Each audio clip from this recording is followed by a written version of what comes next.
Es el libro de los Jueces, el capítulo número 2, y vamos a leer los versículos 8 al versículo número 10. Libro de Jueces, capítulo 2, versículos 8 al versículo número 10. La palabra de nuestro Dios dice: Pero murió Josué, hijo de Nun, siervo del Señor, siendo de 110 años, y lo sepultaron en su heredad de Timnat-Será, en el monte Efraín, al norte del monte de Gaas.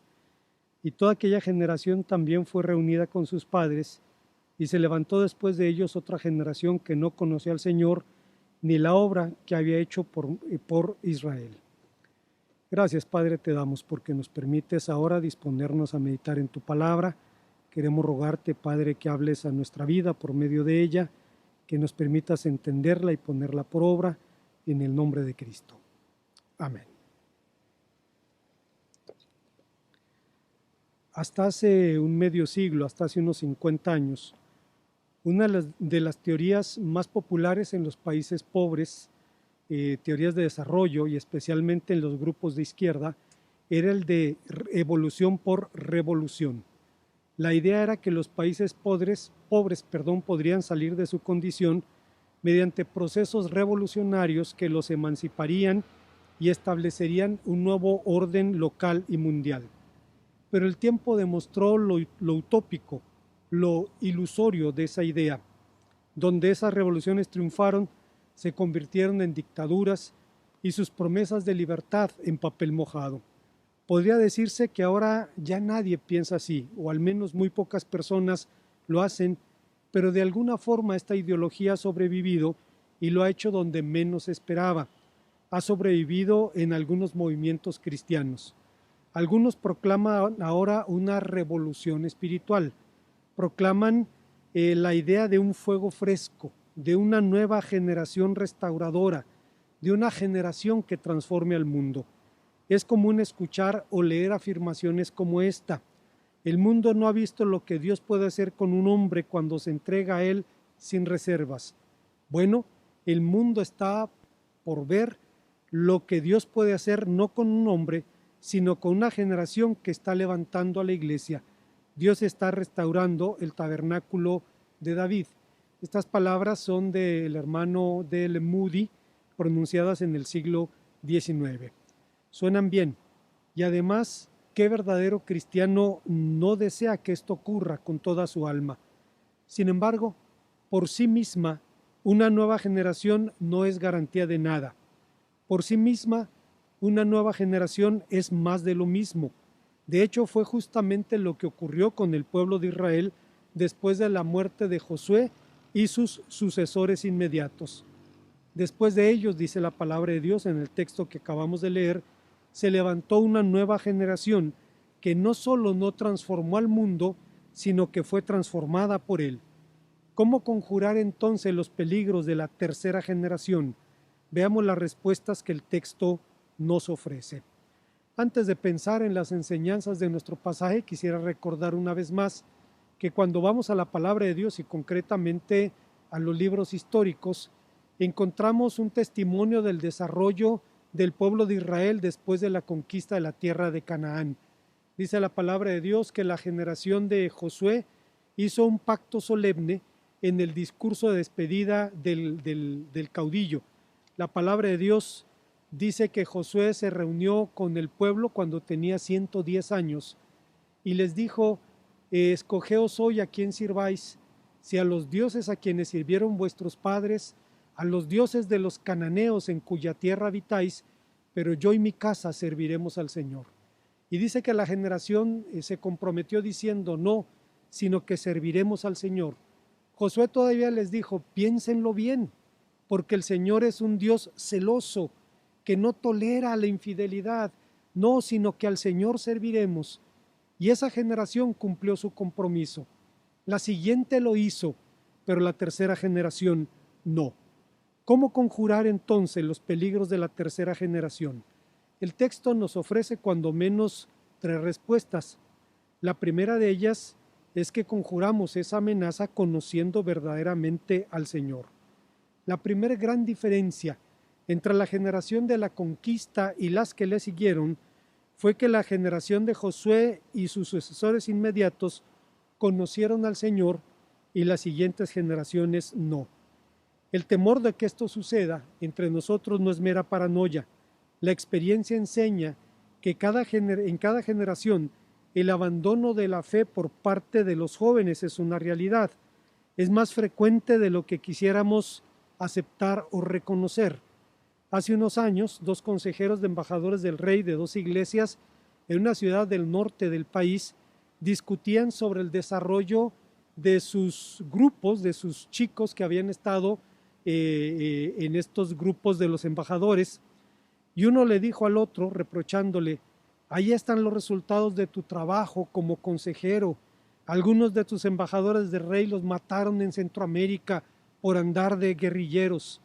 Entonces el otro le contestó: pues siquiera murieron como hombrecitos, y no como algunos de los tuyos que se murieron de sida por sus preferencias sexuales. ¿Suena cómico? No lo es. Es trágico. Es demasiado serio para reírnos, pero tarde o temprano todas las comunidades cristianas experimentan un fenómeno ineludible: la deserción de sus jóvenes. Muchos de ellos no solo se apartan de la iglesia, se apartan de la fe, se apartan de Dios mismo. Sin importar las prácticas, el credo o la historia de la comunidad, mantener a los jóvenes dentro de ella es casi una proeza. Y algunas de las causas, en labios de los propios chicos, de la deserción juvenil son liturgias y prácticas que ellos ven anticuadas, grupos centrados en la organización y no en las personas, nuestras incoherencias como adultos, la falta de relaciones significativas en el grupo, la seducción de otros estilos de vida, etc. Si pensamos en cada una de estas causas, hay un fondo muy grande en cada una de ellas. Cuando pensamos, por ejemplo, en las formas de alabanza, debemos reconocer, hermanos, que no existe una receta única para la alabanza. Y el hecho de que tengamos una identidad conservadora, amemos los himnos, esta tradición musical en la que hemos crecido, no significa que Dios no pueda utilizar otros estilos de alabanza en tanto tengan como propósito darle honra y gloria a Él. Así es que de cuando en cuando es necesario variar un poco nuestra forma de alabar al Señor. Ellos ven también como motivo de la deserción el hecho de que a veces los grupos exigen que la gente viva para el grupo o para la organización y no la organización para la gente. Esto es una tragedia cuando se dicta una agenda, un programa que se tiene que seguir porque así lo dice la autoridad. Simplemente se pierde la pertinencia y la oportunidad de ser eficaz en la enseñanza y atender las necesidades de las personas. Y así podríamos considerar cada una de estas causas, pero a final de cuentas son solo parte de la realidad. Para complicar el panorama, muchos ministerios juveniles que se esfuerzan por ser hip y por ser cool, como ellos dicen, se vuelven rápidamente irrelevantes a la hora de que los jóvenes enfrentan las crisis de la vida.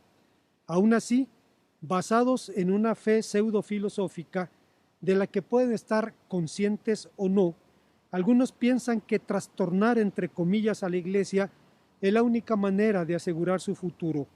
Otros ven al Espíritu Santo como el nuevo juguete de la iglesia, lo que ha dado lugar a toda clase de excesos, pero por favor ponga usted atención, no debemos olvidar que el primer trabajo del Espíritu Santo fue transformar el caos en orden y no lo contrario.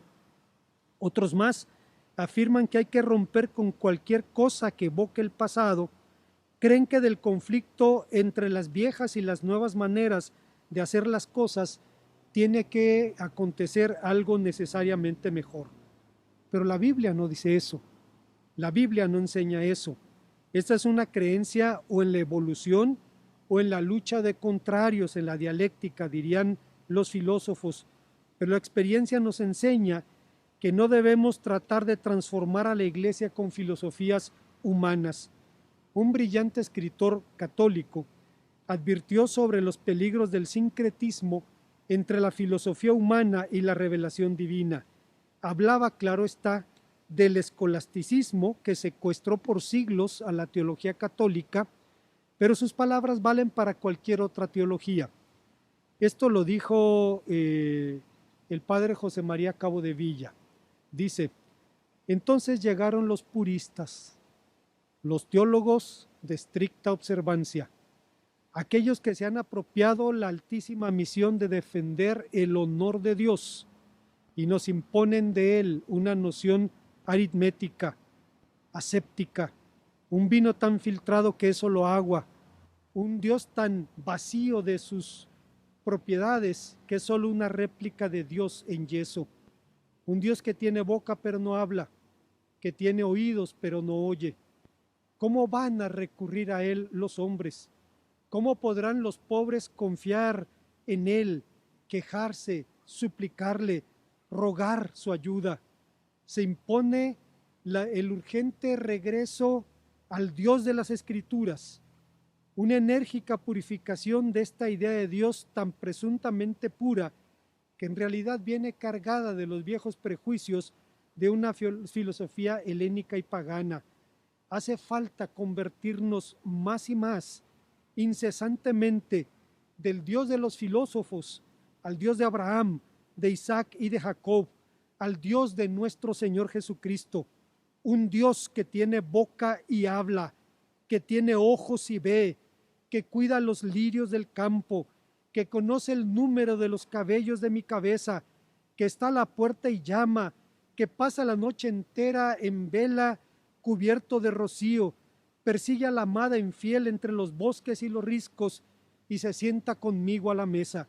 Sucede que esta manera de hablar, que esta idea de Dios no solo es más elocuente que ninguna otra, sino también más verdadera, porque revela sobre Dios una verdad más profunda que ningún lenguaje humano puede captar, la verdad del Dios vivo.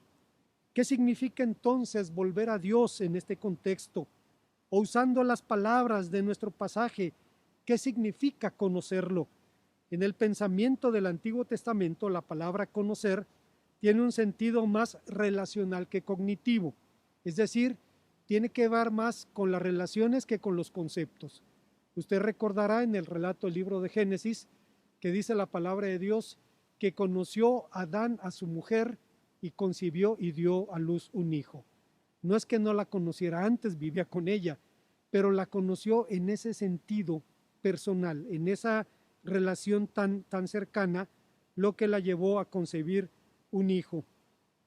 Significa conocer por experiencia más que por el razonamiento. Cuando Moisés habló del deber de compartir las enseñanzas de la ley a las siguientes generaciones, señaló algo que es de suma importancia: y estas palabras que te mando hoy estarán sobre tu corazón, y las repetirás a tus hijos, y hablarás de ellas estando en tu casa y andando en el camino, y al acostarte y cuando te levantes. Deuteronomio capítulo 6, versículos 6 al 7. Creo que la clave del texto se encuentra en la expresión estarán sobre tu corazón. ¿Qué significa estas palabras estarán sobre tu corazón? Esta pregunta ha sido respondida de varias maneras. Por ejemplo, los autores judíos lo ven como un llamamiento al ritual diario, a la repetición diaria del Shema, que es aquella confesión de fe del judaísmo: Shema Israel, Adonai Eloheinu, Adonai Echad. Escucha, oh Israel, el Señor es nuestro Dios, el Señor es uno. Lo encontramos en Deuteronomio capítulo 6, versículos 4 al 9. Para ellos es de tal importancia que sus sabios dicen que el templo fue destruido únicamente por causa de la negligencia de los judíos en la práctica de la repetición diaria del Shema. Creo que estamos de acuerdo en el gran valor que hay en conocer, memorizar y repetir la palabra de Dios. Pero sospecho que el texto habla de mucho más de eso. Creo que habla de algo que trasciende lo meramente litúrgico. Creo que lo que Moisés estaba diciendo realmente es que no podemos compartir aquello que no tenemos, que nadie puede dar lo que no tiene.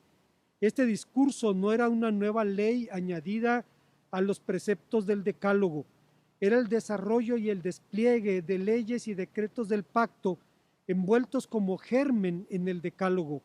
Concretamente, era una de las exposiciones del precepto Yo soy el Señor tu Dios, el primer mandamiento que encontramos en Éxodo 22. Si usted lo piensa bien, el primer mandamiento no es un mandamiento, es una declaración. Yo soy el Señor tu Dios. Y de ahí se desprende todas las demandas de sujeción, de fe, de confianza que el hombre y el pueblo deben depositar en su Señor. Y la razón de la necesidad de este desarrollo es evidente. Si la palabra de Dios no está en nuestro corazón, si no la creemos, si no vivimos por ella, si no la obedecemos, difícilmente podremos comunicarla de manera relevante. Nadie puede decirle a sus hijos, haz lo que yo te digo, pero no hagas lo que yo hago. Pero obviamente se trata de algo todavía más importante que conocer la palabra de Dios. Se trata de conocer al Dios de la palabra.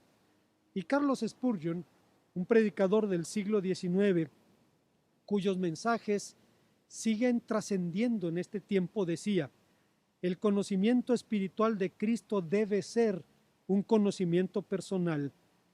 No puedo conocer a Cristo a través del conocimiento de otro. No, tengo que conocerlo yo por mi propia cuenta.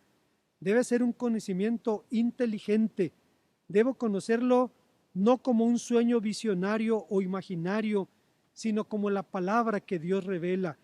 Tengo que conocer su ministerio, sus atributos, su obra, su gloria. Debo meditar hasta que comprenda con todos los santos cuál sea la anchura, la longitud, la profundidad y la altura, y conocer el amor de Cristo que excede todo conocimiento, decía el apóstol San Pablo. Debe ser un conocimiento afectuoso. De hecho, si yo le conozco plenamente, voy a amarlo. Una onza del conocimiento del corazón vale más que una tonelada del aprendizaje intelectual. Nuestro conocimiento de Él debe ser un conocimiento satisfactorio. Cuando conozco a mi Salvador, mi mente estará llena hasta los topes. Sentiré que tengo lo que mi espíritu anhelaba. Este es el pan por el cual si un hombre comiere, nunca volverá a tener sed. Y al mismo tiempo conocerlo será un conocimiento apasionante. Cuanto más conozca a mi amado, más querré conocerlo. Mientras escale más alto, más altas serán las cumbres que inviten mis pasos ansiosos. Desearé amarle más, entre más tenga, al igual que el tesoro del avaro, mi oro me hará ambicionar más. Estamos de acuerdo, hermanos, con las palabras de Carlos Spurgeon, pero no debemos olvidar que el órgano del conocimiento espiritual es la obediencia. Los órganos del conocimiento sensorial son los sentidos: el oído, los ojos, el gusto, el olfato, etc. Pero el órgano del conocimiento espiritual es la obediencia. Solo, decía Bonhoeffer, el que le obedece cree. Y estamos de acuerdo. Hay una segunda enseñanza en nuestro pasaje. Estamos hablando de cómo conjurar los peligros de la tercera generación, y el texto nos enseña que lo hacemos sirviendo a Dios con integridad. Hace unos años, y esta historia la había comentado en otro momento, mi esposa platicaba con una adolescente voluntaria de la iglesia bautista Red House en Richmond, Kentucky. Una chica pelirroja, como es la mayoría de la gente en ese lugar, blanca, anglosajona, protestante, y hablaban acerca del sombrío panorama que se cierne sobre las siguientes generaciones evangélicas en México. Me temo, dijo mi esposa, que como la Biblia enseña, estamos viviendo la tercera generación. Entonces, con pesar, la chica le respondió: pues en mi país creemos que estamos presenciando el surgimiento de la última generación cristiana. Obviamente, por tercera generación queremos decir la generación de los nietos de los conquistadores de la tierra de Canaán. La primera generación, la generación de Josué, vio y oyó las maravillas de Dios. La segunda generación no vio, pero oyó. La tercera generación ni vio ni oyó. Alguien podría decir, pero ¿por qué tanto pesimismo? ¿Acaso no están creciendo nuestras iglesias? ¿Acaso cuando se puede no están más llenas que nunca? ¿Acaso no hay ahora en México más evangélicos que nunca antes? Es verdad, cuando se podía las iglesias estaban llenas, especialmente los domingos por la mañana, pero esto no es un indicador de absolutamente nada. Por un lado, muchas veces el presunto crecimiento es un simple reciclaje de miembros de otras iglesias y por otro, creo que aquello de que la popularidad de una iglesia se mide por la asistencia al servicio dominical es cierto, mientras que la popularidad de Dios se mide por la asistencia al servicio de oración. Lo cierto es que las generaciones de los israelitas que siguieron a la de Josué ni vieron ni oyeron las maravillas del Señor y por tanto ni le conocieron ni le sirvieron. ¿Qué significa servir al Señor? Como hemos dicho en otras ocasiones, en el Antiguo Testamento, una vez más, servir tiene un sentido diferente al que tiene en español.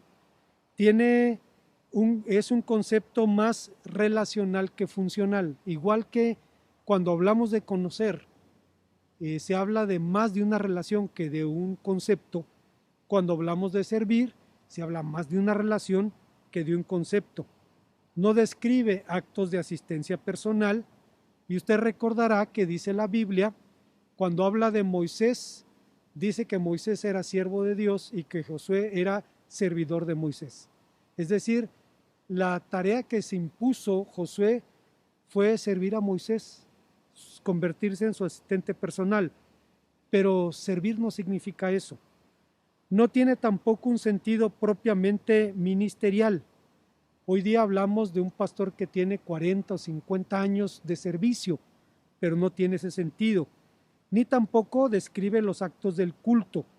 Aunque la Biblia llama servicio al culto, ni el servicio ni el culto son algo esencialmente litúrgicos. Servir significa optar por el Señor, reconocerlo como Dios, declararlo como la razón y la meta, no solo del culto, sino de la vida misma. Pero regresando a nuestro texto, se piensa que Josué nació en Egipto en la era de la esclavitud. Ni su padre ni su abuelo conocieron otra cosa que no fuera la esclavitud. El negocio de la familia, entre comillas, era hacer ladrillos. Solo sabían de cuerpos sudados, espaldas golpeadas, cuerpos adoloridos y tareas interminables. Sin embargo, bajo el liderazgo de Josué, Dios materializó las promesas del pacto. Aunque la nación conoció las privaciones y la guerra, permaneció fiel al Señor bajo el liderazgo de Josué. Pero algo sucedió con la muerte de él y la siguiente generación. La nueva generación conoció una prosperidad material sin precedentes. Conoció una bonanza que sus mayores ni siquiera soñaron. No supo de la esclavitud ni de la guerra. Empezaron a cultivar la tierra y por primera vez en casi 500 años los padres pudieron decir: quiero que mis hijos tengan lo que yo no tuve. Cuando es producto de un trabajo honesto, no hay absolutamente nada malo en la prosperidad material. Es más, la palabra de Dios enseña que la prosperidad material puede ser bendición del Señor, en tanto no convirtamos esa prosperidad en nuestro Dios con minúscula. En los últimos 50 años han ocurrido cambios sociales y culturales en este país que han impactado a la Iglesia. A diferencia de lo que ocurría en la primera mitad del siglo pasado, ahora la mayoría de la gente vive en ciudades donde los valores tradicionales rápidamente son desplazados por nuevos valores o incluso por antivalores. La influencia de la televisión, la internet, las redes sociales impacta directamente de la vida de las personas y de las familias. Por otra parte, el materialismo es la ideología predominante en el mundo actual. Hoy en día, muchas personas, incluidos muchos cristianos, son consumidos, son corroídos por un deseo casi erótico de comprar cosas que no necesitan, con dinero que no tienen, para impresionar a personas a las que no les importan. Si alguien te quiere con tu carro viejo o sin tu carro, te quiere a ti. Pero si alguien te quiere por tu carro último modelo, pues piénsalo otra vez. Consideran ahora las personas más importantes tener cosas que tener un sistema de valores congruente. George McDowell, un apologeta cristiano contemporáneo, dice, vemos toda una generación de niños que reciben menos influencia de sus padres que de la sociedad que les rodea, de una sociedad llena de ídolos y falsificaciones, una sociedad, incapaz de distinguir entre lo bueno y lo malo, entre una sociedad que no puede distinguir entre lo humano y lo animal, entre varón y hembra, entre la razón y la locura, entre el arte y la pornografía, entre el conocimiento y la ignorancia. Vemos una generación mala y adúltera que ni conoce a Dios, ni sabe lo que ha hecho por ellos, ni tampoco le obedece. Las palabras de McDowell, hermanos, son duras, pero a final de cuentas son un reflejo de la realidad en la que vivimos. Debemos entonces culpar a la sociedad por la pérdida de identidad y de compromiso cristiano. Claro que no. El mundo siempre ha sido y será así. ¿Podemos culpar al sistema educativo o a la televisión por los problemas de nuestro tiempo? Por supuesto que no. Ellos no son responsables de comunicar valores bíblicos a nuestros hijos. Eso es un deber nuestro. El problema es que hemos sido remisos en nuestros deberes como intercesores, testigos y maestros de la verdad. En suma, una de las razones por las que nuestros hijos no están adoptando nuestros valores, si es que en verdad nosotros los tenemos, es la forma como nosotros respondemos a la sociedad, a sus valores, a sus antivalores, a sus ideales y a sus realidades. Quiero hacer una confesión delante de ustedes, hermanos. Empezando el mes de diciembre, la compañía de cable cortó la señal de la casa de ustedes porque cambiaron de cable coaxial a fibra óptica. Y como no había contratado la fibra óptica, entonces se cortó la señal, ya no había telecable. Unas semanas después se cortó el teléfono y el internet por fallas en el suministro, en el sistema. Cuando se cortó el cable, hermanos, ardió Troya, se estaba acabando el mundo. Pero la semana siguiente empezamos a ver que no era tan malo no estar tanto tiempo en la noche viendo la televisión. Cuando no había internet, pasó algo similar, pero en las siguientes semanas he descubierto que he leído mucho más y que he orado mucho más de lo que hacía antes. Algo que consideramos absolutamente imprescindible para la vida, no necesariamente lo es. Y cuando digo esto recuerdo a un querido amigo, Noé Palacios, un líder juvenil en Monterrey, quien decía que cuando vio la cantidad de horas que dedicaba a las redes sociales, dice, me escandalicé de mí mismo y decidí cerrar mis redes sociales. Dice, es demasiado tiempo el que invierto en estas cosas. No estoy diciendo que usted o yo debamos hacerlo, pero significa que debemos jerarquizar nuestras prioridades. Hay una tercera y última enseñanza en el pasaje. Estamos hablando de cómo conjurar los peligros de la tercera generación y el texto nos enseña que lo hacemos intercediendo incansablemente. Esto nos lleva a una pregunta. ¿Fue Josué un hombre de oración? Solo lo vemos orando después de la derrota de Jai. Usted recordará en el capítulo 7 del libro de Josué, dice la palabra de Dios que los israelitas, después de conquistar la ciudad de Jericó, encontraron que había una villa arruinada. Jai en hebreo significa la ruina. Era una montaña de escombros, pero tenían que tomar la posición. Y entonces se aconseja a Josué que mande 2,000 o 3,000 hombres, porque no era necesario movilizar a todo el ejército. Usted conoce la historia. Llegaron y fueron derrotados de manera aplastante.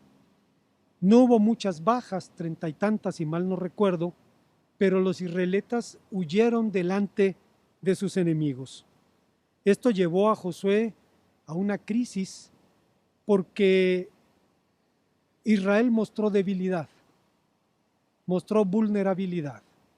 No es el tema, hermanos, pero hace 100 años el ejército español sufrió una derrota espantosa en Marruecos. Se le llama el desastre de Anual. Las tropas españolas eran 10,000 hombres, hermanos, 10,000 efectivos posicionados en el norte de Marruecos, pero empezaron a mostrar vulnerabilidad y los marroquíes empezaron una revuelta popular y aniquilaron hasta el último soldado español. Cuando finalmente españoles y franceses volvieron a ocupar Marruecos, hay fotografías, hermanos, espeluznantes de los cuerpos de los soldados españoles tirados en el desierto, momificados al lado de los cadáveres de los caballos. Fue una masacre espantosa. En contra de lo que usualmente ocurre, los marroquíes sufrieron 1,000 bajas y los españoles 10,000. Esto es lo que temía Josué, que vieran sus enemigos que era vulnerable. Y en el capítulo 7, versículos 4 al 5, dice la palabra de Dios que se postró en tierra delante de Dios. A la luz de Éxodo 17:9, donde Moisés lo envió a combatir a Amalek, mientras el propio Moisés oraba por él, podemos suponer que Josué era más un hombre de acción que de oración. Sin embargo, Josué entendía el valor de la oración y salió a la guerra bajo el manto de su protección. Como los comandantes modernos saben, Josué entendía que nadie puede ganar una batalla si no gana primero el espacio aéreo. Sabía que las batallas deben ganarse primero en el cielo.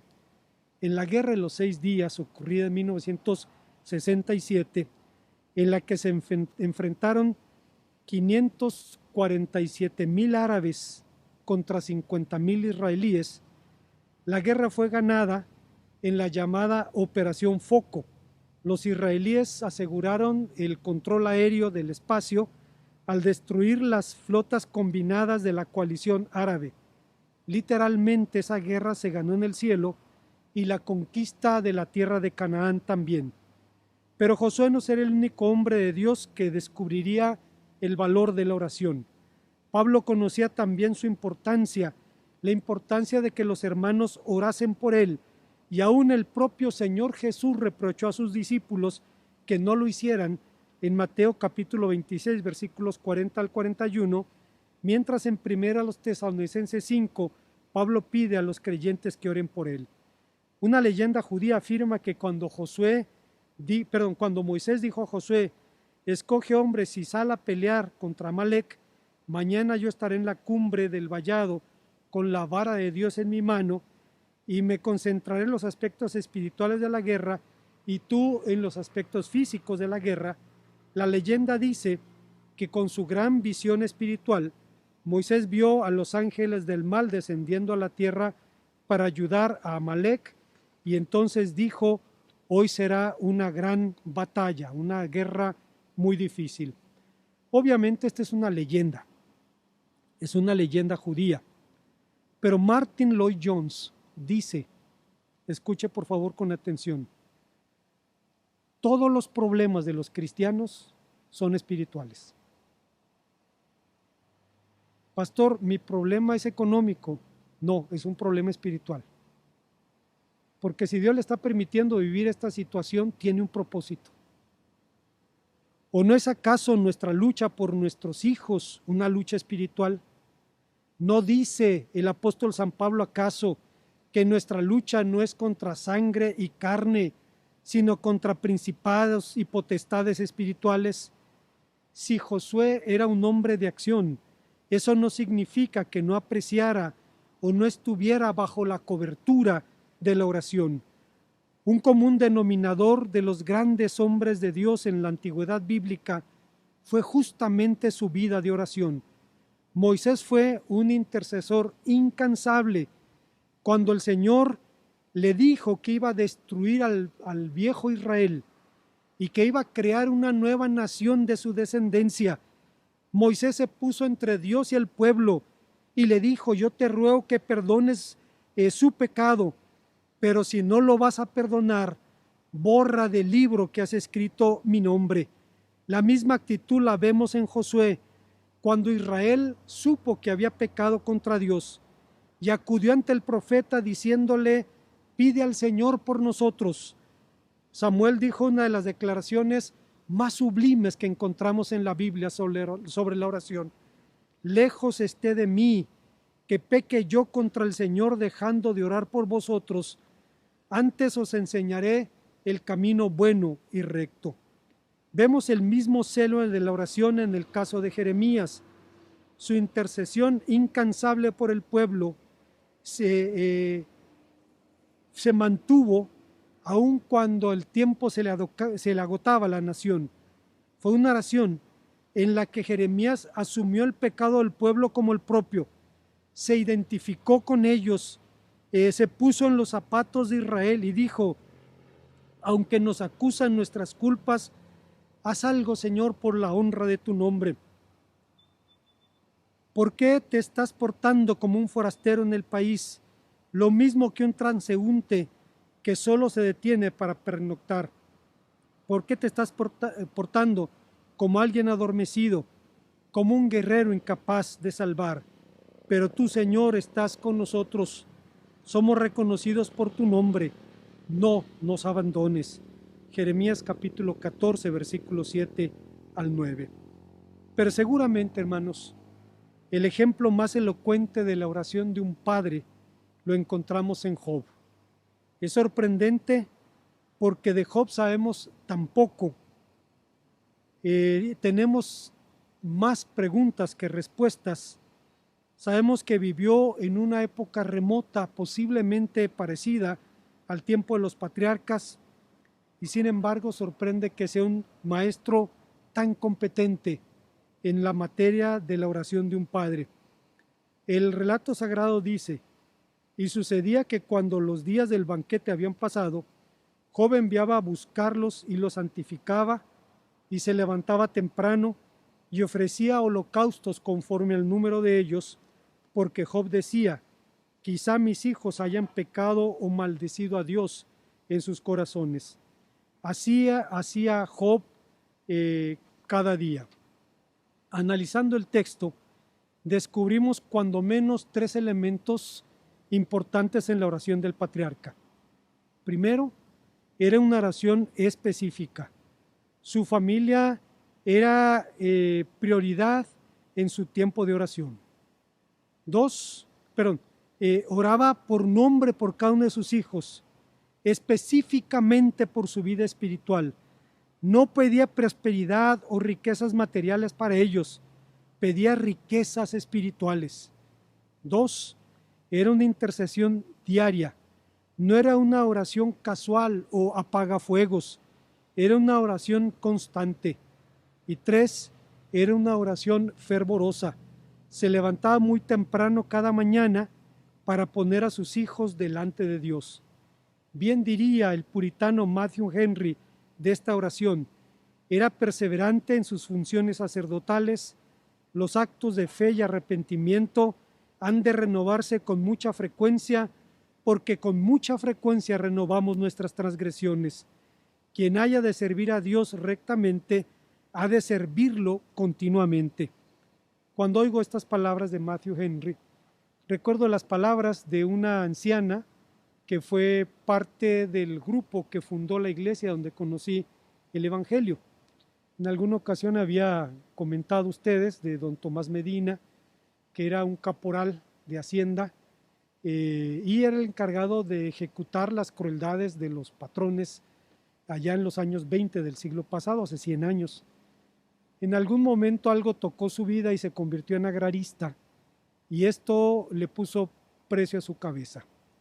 Vivió a salto de mata, perseguido por el patrón, hasta que el general Cárdenas dio lugar a la reforma agraria y regresó como un héroe a su pueblo, y horrorizado descubrió que ese pueblo que había vivido una miseria material estaba ahora hundido en una miseria moral.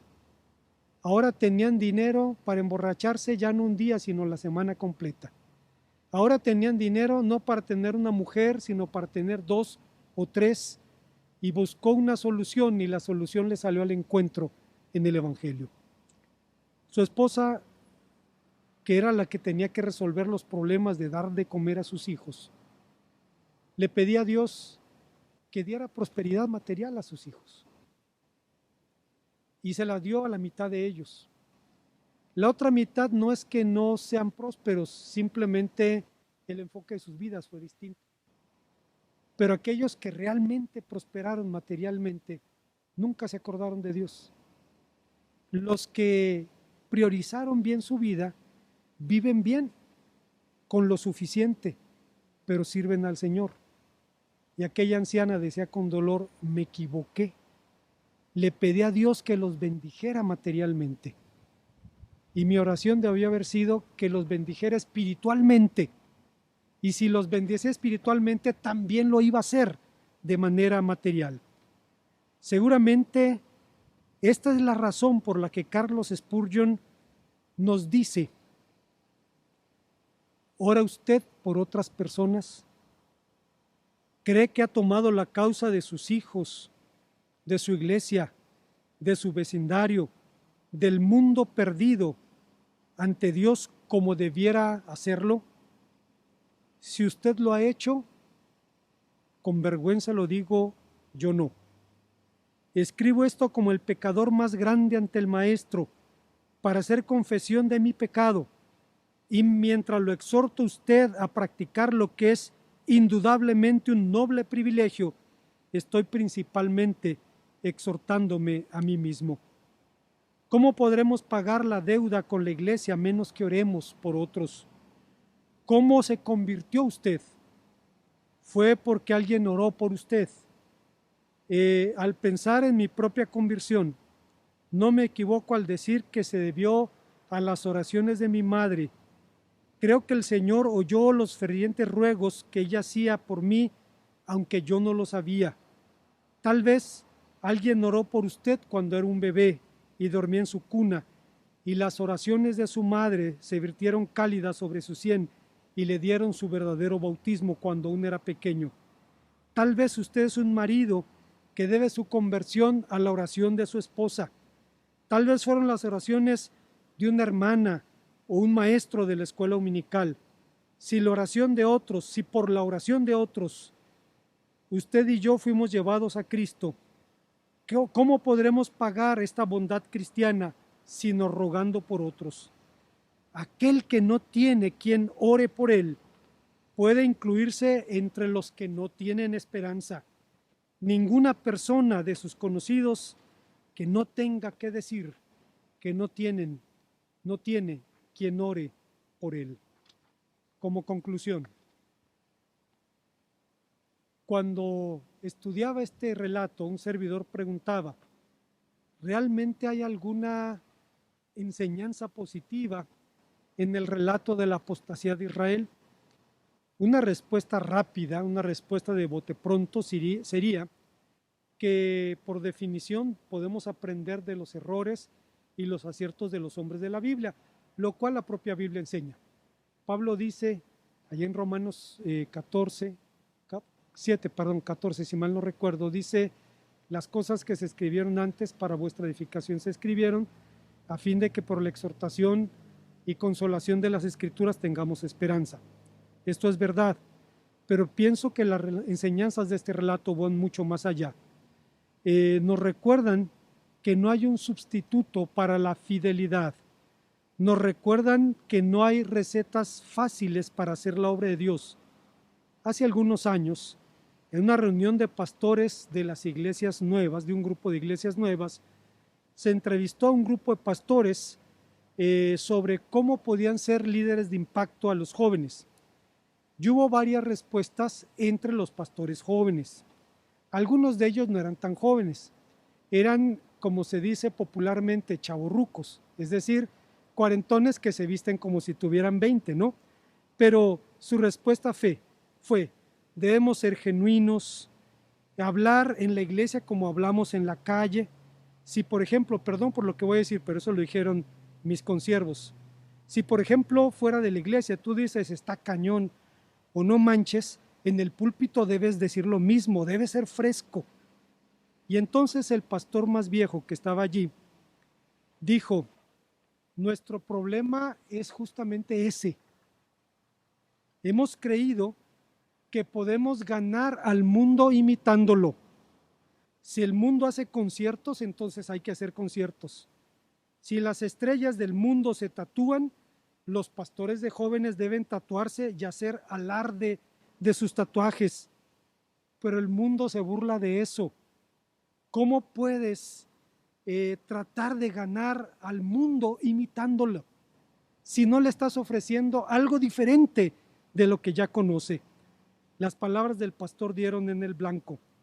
La transformación de la iglesia que todos anhelamos, aquella por la que todos oramos, no debe realizarse imitando al mundo, tampoco siendo consciente o inconscientemente seguidores de conceptos darwinianos como el de la supuesta evolución de los grupos cristianos para que por sí solos superen sus desafíos, o la idea de que la iglesia debe pasar por una especie de lucha de contrarios para que del conflicto surja necesariamente algo mejor. Pero una vez más, la Biblia no enseña eso, no dice una palabra sobre el asunto. La Biblia enseña que la obra de Dios se hace bajo la dirección de Dios, con los criterios de Dios, con los recursos de Dios. Y es la razón por la que Spurgeon decía: no podemos cargar los cañones de Dios con la pólvora del diablo. Así que por sí misma, una nueva generación no es garantía de nada. Por sí misma, una nueva generación es más de lo mismo. ¿Cómo entonces conjurar los peligros de la disolución a la que están expuestas todas las generaciones cristianas? Creo que el testimonio de la generación de Josué y la siguiente responden a esta pregunta: conociendo al Dios único y verdadero, sirviéndole con integridad y orando sin cesar por nuestros hijos. Creo que todos estamos de acuerdo en la renovación espiritual de la Iglesia de Dios, en un verdadero avivamiento, pero esperamos que esta renovación venga de Dios, un avivamiento que principia primero en nuestro corazón. Recuerdo a cierto cristiano chino, quien en el siglo pasado decía: oh Dios, trae un avivamiento a tu obra, empezando conmigo. Porque si no, es muy fácil juzgar si el otro está frío, si no lo está, empezando conmigo. Estamos hambrientos y sedientos de una obra sobrenatural que emane de la comunión con el Dios verdadero. Y R.C. Sproul lo expresó de manera contundente. Dijo: algo falta en la vida de la iglesia, está ausente en la vida cristiana normal. Lo que falta es una profunda comunión espiritual con Dios. La adoración no satisface a muchos, y una sensación de la ausencia de Dios, en lugar de la sensación vital de su presencia, marca muy a menudo la vida cristiana. En lo profundo de nuestras almas existe un lugar que está hambriento y no se sacia. Hay un sitio en nuestro corazón que está sediento y nadie le da de beber. Hay un lugar descubierto en nuestro espíritu y nadie se ofrece en vestirlo. Sin embargo, el trabajo del Señor Jesús es saciar al hambriento, es dar de beber al sediento, es cubrir al desnudo. Él no ha fallado ni ha faltado en su cometido. Es capaz de proveer para nosotros alimento físico y espiritual, tal como lo hizo con los 5,000. Es capaz de darnos agua viva, como se lo dio a la mujer en el pozo de Sicar. Es capaz de vestirnos como lo hizo con el endemoniado gadareno. Jesucristo no ha cambiado, no se ha alejado de nosotros para dejar de proveer dirección certera. Somos nosotros los que nos hemos alejado de Él, los que rechazamos su palabra y lo rechazamos a Él. Y luego nos preguntamos, ¿por qué andamos hambrientos, sedientos y desnudos? Oremos a nuestro Dios. Gracias te damos, Padre Santo, en esta hora porque nos permites una vez más venir a tu palabra. Queremos rogarte, Padre Santo, que te agrades de nuestros corazones, que hables a nuestra vida por medio de esa palabra tuya. Y sobre todo, Padre, que esa amenaza de la tercera generación, por tu gracia, por tu misericordia, sea apartada para ser partícipes de aquella bendición en la que dices, y verás a tus hijos y a los hijos de tus hijos, y sobre todo la esperanza de verlos en tu camino.